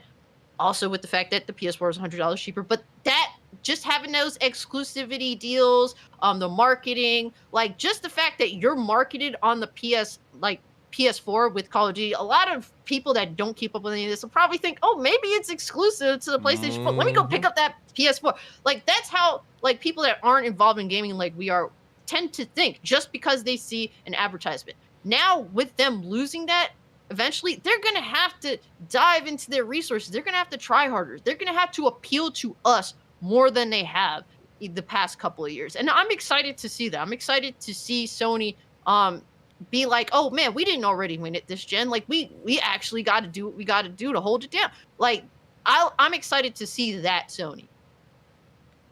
Yeah. But my thing is, like, people don't realize too, like, consolidation is literally going to happen. I do think Sony will potentially, and I don't want it to happen, will buy a publisher. And the floodgates have opened. Oh, yeah. And I definitely feel like Square. It's either going to be Square or Capcom. Yeah. Possibility. And they're going to have less backlash for it because it's within their... Sony don't like Japanese... like, they don't even want to pretend to be Japanese anymore. If anything, they seem ashamed that they're a Japanese company more than anything else. I will say, my thing is, Sony themselves heavily invest in, like, dude, they own Crunchyroll and stuff like that. So they still are, like, heavily involved with that in terms of anime studios and Square and partnering with them. Are they still censoring? They still doing that censoring thing that they were getting backlash for? I forgot, man. Like, that's been a while. I haven't heard any recent things for it. But like I said, I think those are like the two prime suspects, and like, dude, Sony and Square are like this, along with Nintendo and Square. So they're absolutely, I could see it happening. And What else can I see? Like, I don't think they'll bring back old IPs. I think they're just gonna make new IPs. What's that shooter? What's that studio that's supposed to be making a first-person shooter? Fire. Oh no, Demolition. Demolition, right? So yeah. I see something like that, like getting partnerships like that and making brand new IPs that way in terms of trying to rival Call of Duty. But I just don't see them bringing back old IPs like they need to. They need to bring that because okay, I'm gonna say this, and it's another like hot take. I don't think Resistance or Killzone are huge hitters, and I don't think they could ever be. I huge think they hitters. would hit different with the new direction that they have now with their studios. I don't think so. I think they would. Sci-fi shooters are not that big, if we're being honest. Look at Halo. Halo's still we talking about sci-fi. Halo isn't the same as it once was, bro. I mean, come on. You guys ready? You guys ready to see Sony and Nintendo fight over Square Enix? I don't think. I think you know what's funny. You know what? No. Nintendo. No, my thing is Nintendo's the kid in the corner. Send out their best Japanese swordsmen to fight each other for it. I want to see that. That'd be funny. But dude, you know what's funny is like Nintendo. I think you've seen Nintendo in the corner and they don't care. I think they would not even care about Square being bought. If we're putting this in realistic terms, right? Let's say Sony is Uma Thurman and you got Xbox right now as the damn the Deadly Viper assassination squad right now, and you got Nintendo on the side as Bill watching like. Yeah, Nintendo's literally there, just like that's basically what's happening right now. And I'm not talking about Uma Thurman when she had the katana, I'm talking when she was in the wedding dress. That's basically what's going on right now with the situation. That's how things are looking, and it's like, bro, just like, no. Dude, you know what's funny? Like people keep saying Take-Two, like Sony should buy Take-Two. They're not going to buy Take-Two. It is not gonna happen. I'm sorry. Like, that won't happen. I definitely feel like GTA 6 will have marketing rights with PlayStation. That's going to be huge. But, no, they're not going to buy Take-Two in terms of the money that they have. That's why I mentioned the two companies that I did, that those are the only ones. And I don't want that happening. But also, Microsoft's also not done either. They're going to probably buy another publisher as well. Like, I could definitely see that happening. Like, Ubisoft, people bring... They bring up, Xbox, PlayStation, buy Ubisoft. Bro, if they buy that, I will laugh. I will laugh and call them. That was like the last resort, right? People were like saying like that was going to be like some epic dub if like the deal for Activision didn't go through. Microsoft goes and buy Ubisoft. It's like, bro, dude, that is like the worst thing. Ubisoft is not good. They are bleeding money. Their IPs are not hitting besides like Assassin's Creed. All their games are made in a factory by the books, and they're not interesting. So people keep saying that. I want to go and ask them. I'm not throwing shade at any developer. These companies would have to restructure and invest so much money into the company. It's not worth it. It comes down to IPs alone is not worth it. It comes down to who's overseeing it at this point. Yeast Gilman would have to leave, honestly, for you to see true change, because really Ubisoft is basically the McDonald's of the industry. It's all the same. It's literally nothing, no risk. It's the same thing. You go there, you know what you're going to get. You're going to get the same Assassin's Creed, same engine, different setting. You know what I'm saying? That's all you got. Splinter Cell. Do we get any updates for Splinter Cell? No. Look at the Prince of Persia remake. Prince of Persia. No updates for Prince of Persia. People literally said and called them out. It looked like shit. And then they were like, oh, snap. Everyone's calling us out. Let's go quiet now. For years. Nothing. What Beyond Good and Evil 2? Beyond Good and Evil 2, nothing. Skull and Bones, nothing. Bro, like they keep delaying that to oblivion. No one cares about the game. Yeah, no more. No, not at this point. They might as well do a tax write-off with Skull and Bones. The shame is I was kind of interested in the game because it could be fun, but then I heard it's loaded with microtransactions, and I'm like, of course it is. Of course it is. Don't care. Wait, you thought a Ubisoft game? Kaz, look at the camera I'm talking. You thought a Ubisoft game wouldn't have microtransactions in it in 2023? I thought that it wouldn't be so egregious. I thought it'd be maybe cosmetics, and that's about it. That's usually what you get nowadays. Are you forgetting what they did with Assassin's Creed? That was the most egregious system yet. And they also chase trends. Ubisoft absolutely chases trends. Didn't they have like a battle royale game that failed miserably and that they had to like shut off the servers? I'm gonna be honest with you. I'm surprised they didn't pull a full Konami. Y'all remember when Konami was charging us for save slots and Metal Gear Survive? I'm surprised they haven't gone that route at this point. I'm surprised. I am surprised they didn't go that route. Bought that game? That's the real question. Well, surprising. I think a couple million sold that game. So diehard Metal Gear fans, for whatever reason, bought it. Shame. You said I didn't. Shame. Exactly. Definitely shame. Shame. Maybe I should go to my friends list and look and see who bought Metal Gear Survive. Breakpoint. Be like, who actually did so? I gotta know. Oh Lord. Rainbow Six Siege carries Ubisoft, like Final Fantasy 14 carries Square. I swear Siege is not hitting as hard. I thought in terms of player count. I could be wrong, right? But I don't know. I can't say much on it. But 14 does carry. What got me to stop playing Rainbow Six Siege is when they added the Battle Pass model. Yep. And I was playing that game pretty consistently for like 2 years, and they added that shit, and I'm just like, well, it was a good run. And that was to the point where, like, what kills me about Rainbow Six is that if you want to play competitively, it takes forever just to start a competitive match, to where I just, like, don't give a fuck anymore. I was just playing casuals for a while, and then the Battle Pass shit hit, and I'm done. Shout out to Wondering Dutch in the chat. What's up, brother? Dude has the best beard in the community. Yeah, I said it. Shout out to Wondering Dutch.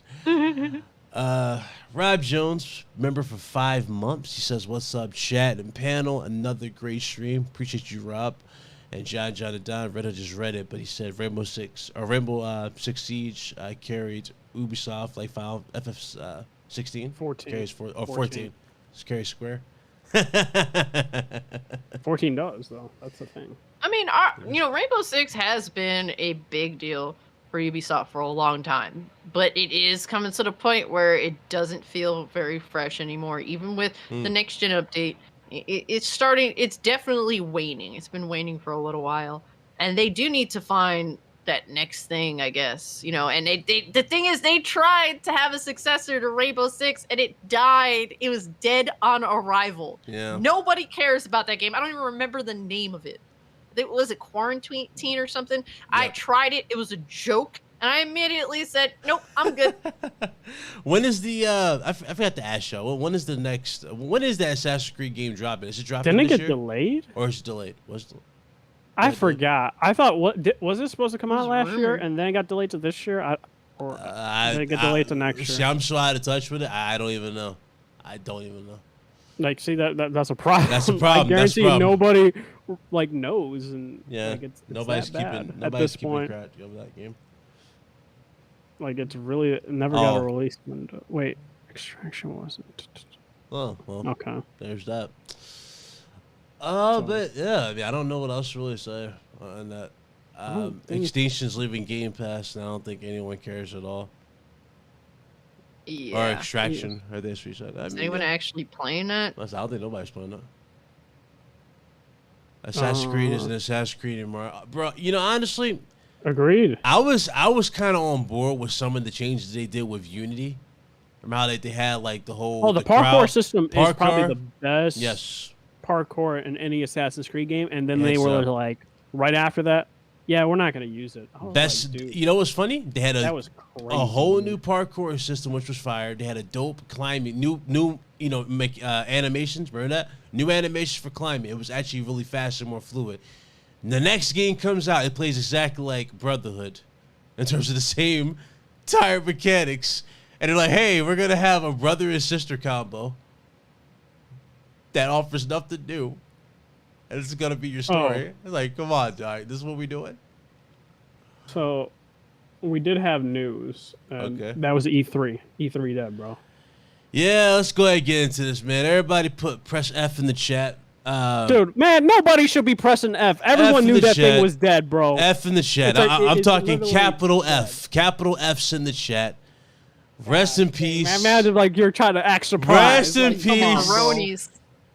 Rest in peace. You know what was funny about it? E3. It was just like Jeff was just dancing on its grave. He kind of was. He was. Even He before did. that, I feel like was hinting it was canceled too. Yeah. Like he knew it. Like it was just funny to me. Like overall, he did not care. He was just like, dude. It's like he was just making fun of it, and I was like, gosh, dang. And then he's like, right when it got announced, it canceled. He's like, yeah, Summer Game Fest June 8th. I was like, bro, you didn't even give it like time, bro. I was say, yeah. Put it out immediately. And now like all these publishers are just like, yeah, we're gonna be coinciding with Summer Game Fest and this, that, and the third. And I'm not shocked by that. And then I think there was a new report. Jeff Grubb said something along the lines of, because I think he said originally the PlayStation Showcase was going to be before E3, and now it's going to actually be before Summer Game Fest, which is June 8th. Yeah. So first week of June or in May. But like overall though, like E3, I don't know how they could survive. Like Repop does PAX East, right? And they couldn't figure out a way. I mean, you would think you would think low key with everything that was happening. So, okay, just going back to Twitter, what was funny was the reactions that Jeff was getting. I don't know if y'all seen the one with the Simpsons. Was like, yo, stop, he's already dead. Like they were already tagging him with it for it. But it's like Jeff was just methodical, and he was like, hey guys, don't worry, Summer Games Fest is a cancel. Like, come on, Jeff. But yeah. He's getting publishers to coincide with it. It makes sense, honestly. It was like it feels like, I mean, my thing is, it's not going to be like E3 Summer Game Fest, but it's like a week. So it's like, I get it. Everyone wants the Super Bowl and it being like super like, oh shoot, right after Microsoft, it's going to be Bethesda, and then the next day it's going to be Sony, and then the next day is Nintendo. It's going to be more spread out for the week, though. Mm-hmm. But I think it makes sense in terms of to keep it, breathing room for certain games to get their shine and all that. But like I said, it makes complete sense that they're going to go that format. Whether or not Summer Game Fest is going to have, like, I don't know what you want to call it, like, hands-on, like, going in. Yeah. I don't know whether or not they'll do that. But I would assume if I was Jeff Keighley and I was smart, I wouldn't charge exorbitant amount of money for developers to like own a portion of the space. Yeah. Because if he charges a small amount or not at all, dude, that would make the most sense, right? Yeah. I mean, at this point, he's going to be... He gets the. I would assume he's making money off the views and ads and sponsorships, right? So. Yeah, and well, I would say yeah, because he probably bought like the music, like licensing for the music. So yeah, I would say yeah, he should be fine. Yeah, so like I said, don't charge people if you're gonna have like a. Well, you got to pay for the showroom space regardless. That's what he's charging them, equivalent what the overall cost would be at the whole thing. So yeah, but not E3 level. E3, like supposedly they were charging a lot of money to you being on the show. But E3, E3 goes back to that conversation we had where like E3 never evolved. They never changed the arena. Nope. They never moved it around. They never made it feel special. It's in the same building that's falling apart. Even Tony Polanco brought that up. It's the same building that's falling apart. And then you had that situation where everybody's info got leaked. Oh yeah. Yeah, So, that was another. Yeah, yikes it was never going to recover. So that was that. Shout out to excuse me. Shout out to Brooklyn Born Gaming. What up, brother? Good to see you. You dropped the $10 super chat. He says what's good, y'all? Little late on the topic, but thoughts on if Sony's new handheld can download your PS5 library to it and you can play it on the go. It's supposed to be 1080p 60 FPS. So here's the little reality check. Just break his dreams, man. Yeah, just shatter it. Step on it. I don't want to break your dreams, but I just gotta tell you. How's your outdoor internet connection, bro? Yeah. So from what they're saying about this handheld, you need to. Is basically just going to rely heavily on remote play streaming. You're not playing the games on the library. Like, you're not, like, downloading it to the box or to the little handheld. You're playing it natively. You're streaming it. It's streaming only. BK, I got a device for you. It's called a Steam You Deck. might know it's called a Steam Deck, buddy. Just Yeah, go it's out, pretty buy nice, one, or get the Asus ROG Ally. I mean, whatever, like, Yeah. tickles your fancy. You know what I'm saying? So just that's go all get one of those devices.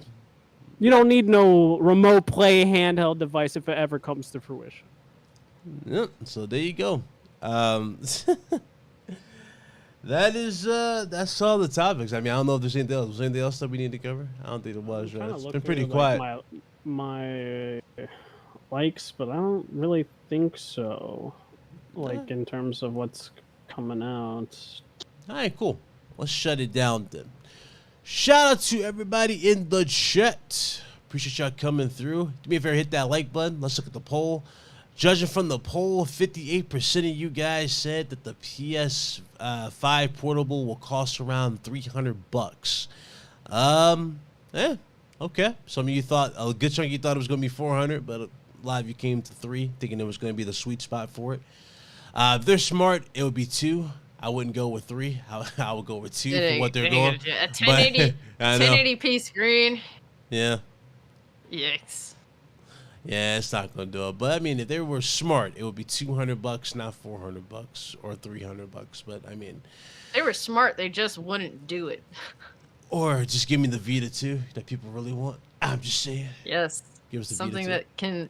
I don't think they'll ever do Vita. Yeah. Yeah, they're just not. They're just not. Their heart isn't in it. That's why Vita failed. Really, their heart wasn't in it.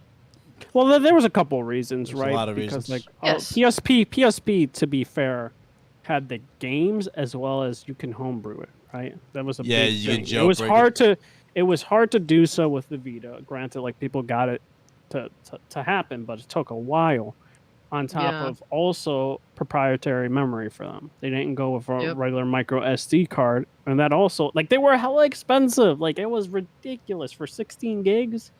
And like you could get SanDisk on these devices, and it's like cheap, way cheaper, or a terabyte, or like that's I don't know. I don't know what they were thinking about that. The saddest thing is that I only have a 32 gigabyte Vita memory card instead of the 64, because that was, as a college kid, that was all I could manage to muster. That was expensive back then, to be fair. It was, and then looking back at it, it's like, fuck, I wish I got the fucking 64 so I could fit them, like, all of my games on that memory card. But because they don't sell anymore, you would have to buy that on eBay most likely, right? Yeah, and get fucked if you're trying to do that. Yeah. I'm trying to see like how much it would cost, but I probably would be pretty penny, to say the least. Yep. Sorry, I'm looking at my messages here. What up, Zeno? That's funny. On the third. All right. Well, yeah, that's pretty much the show, though. Appreciate Any y'all. of y'all seen the Mario movie? No. Nope. I don't. I may with people tomorrow. I don't know. We'll see. Yeah, I got no plans on. I'm gonna see it, but it's probably going to be next weekend. Where? I'm gonna ask you an important question. Who saw Scream 6 in the chat? Oh, that was important. Yeah. So I did this. It's time to sign off. Hey, man, listen. You gotta tell me you would pick Scream 6 over John Wick 4. No, I was gonna continue till I was rudely interrupted. No. We're gonna ask you a real question. You watched Scream 6, right? Yes. In theaters, right, Big Cloud? Yes. Did you watch John Wick 4 in theaters? Why are we doing this? Yeah, that's what I thought, bro. That's what I thought. Get out of here, bro. Why are we doing this? Why are we doing this? Over John Wick 4? Okay, to be fair, I was planning that for planning. Yeah, I was planning for that. When John Wick came out, I actually forgot on my schedule. So I didn't go. You forgot. But Scream 6 you didn't forget, right? But I was hyped. Hyped for what, bro? It's the same shit. They sold him on a hope and a dream. And they was good. It's a good drink. No. Let's say you wanted to watch like what's her name? Was it Ortega? Is that the reason, Big Cloud? Hell no. Mm-hmm. You think what the hell you bringing up that cringy shit? I don't even watch Wednesday. Oh my god. Mm-hmm. We already know you be doing the dance. Cody Rhodes. Like Cody Rhodes, a glorified mid card. Yeah. Oh no! Oh no, we do it there. That's funny. On that note, Mid Carter, yeah, okay, hey, fuck, kick her ass. Anyway,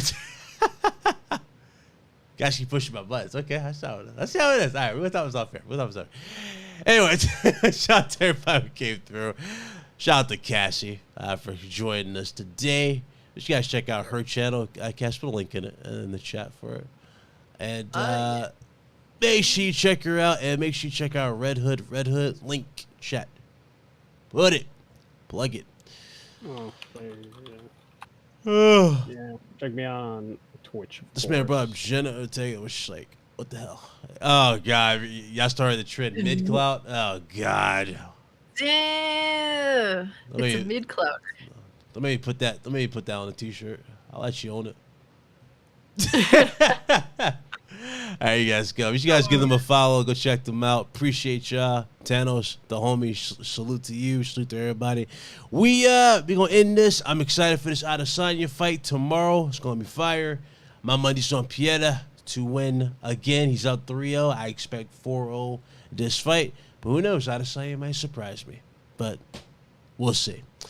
Holla at you guys. Y'all be blessed. Y'all be easy. We done. Peace. Peace. By the way, Cash is mid. Wow.